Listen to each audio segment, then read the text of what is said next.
Well, thank you very much.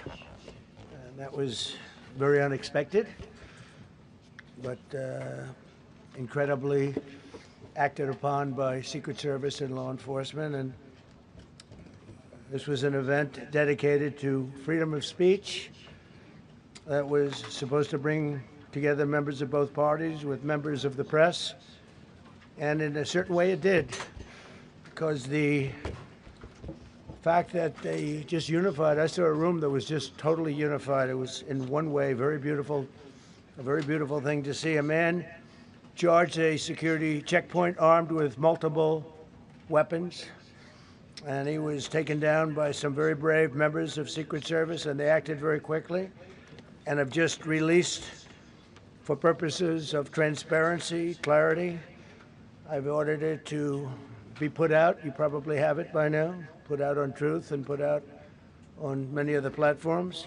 A tape showing the violence of this thug that attacked our Constitution, and also showing how quickly Secret Service and law enforcement acted on our country's behalf. Really did a great job. One officer was shot, but saved by the fact that he was wearing obviously a very good bulletproof vest. He was shot from very close distance with a very powerful gun, and the vest did the job. I just spoke to the officer, and he's doing great. He's in great shape. He has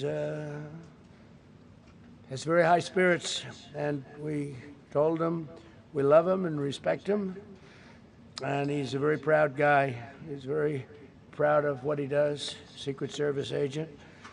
And we looked at all of the conditions that took place tonight, and I will say, you know, it's not a particularly secure building, and I didn't want to say this, but this is why we have to have all of the attributes of what we're planning at the White House. It's actually a larger room, and it's much more secure. It's drone-proof, it's bulletproof glass. We need the ballroom. That's why Secret Service, that's why the military are demanding it.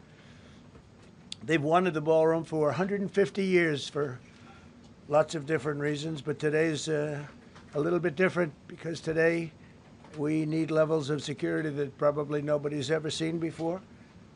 But everyone owes a tremendous debt of gratitude to the courage of law enforcement, the law enforcement, and working with the D.C. police. And we just spoke with the mayor, and when we're finished, the police chief is going to take over and discuss it also from their viewpoint.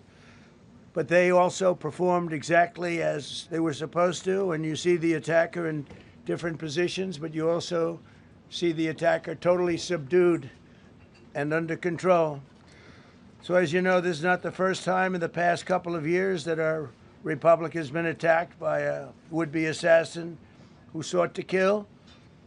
In Butler, Pennsylvania, less than 2 years ago, you all know that story, and in Palm Beach, Florida, a few months after that, we came close. We really had, again, we had some great work done by law enforcement.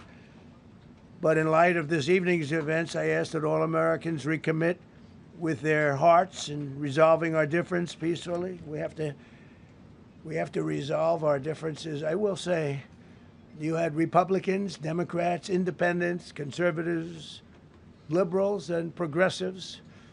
Those words are interchangeable, perhaps, but maybe they're not. But yet everybody in that room, big crowd, record-setting crowd. There was a record-setting group of people, and there was a tremendous amount of love and coming together. I watched, and I was very, very impressed by that. But First Lady and I were taken very well care of, very quickly rushed off the stage.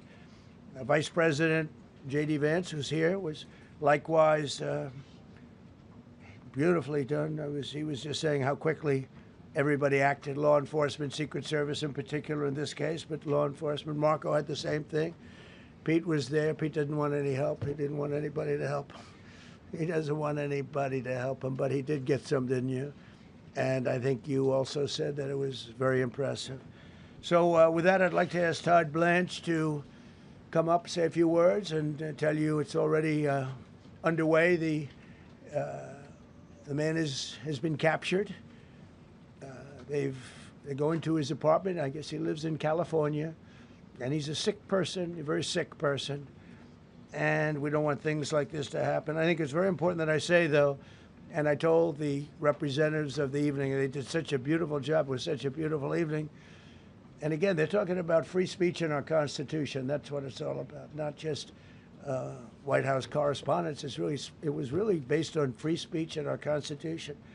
But I said very importantly that we'll do it again within the next 30 days, and we'll make it bigger and better and even nicer. So I just want to thank everybody that was involved. I also want to thank the press, the media. You've been very responsible in your coverage. I will say I've been seeing what's been out. You've been very responsible. So Todd Blanche, I'd like to say a few words. I know we're going to have cash, and then you're going to go on. We can ask. I guess we can take a couple of questions. I want to thank the First Lady for. That was a rather traumatic experience for her. There was a lot of action taking place up there very quickly.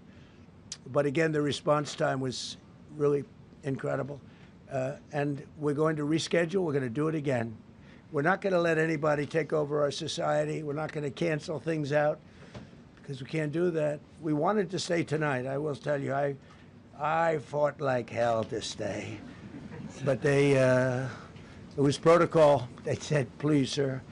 Because they didn't know there was a lot of action going on, and they didn't know could there be probably a lone shooter, but we'll find out. We'll find out very quickly. They have it very well under control. So I want to thank everybody very much. And Todd Blanche, please. Thank you very much, Mr. President. Tonight you saw the very worst and the very best of this country.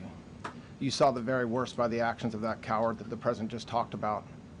But you also saw the very best because you saw law enforcement do exactly what they're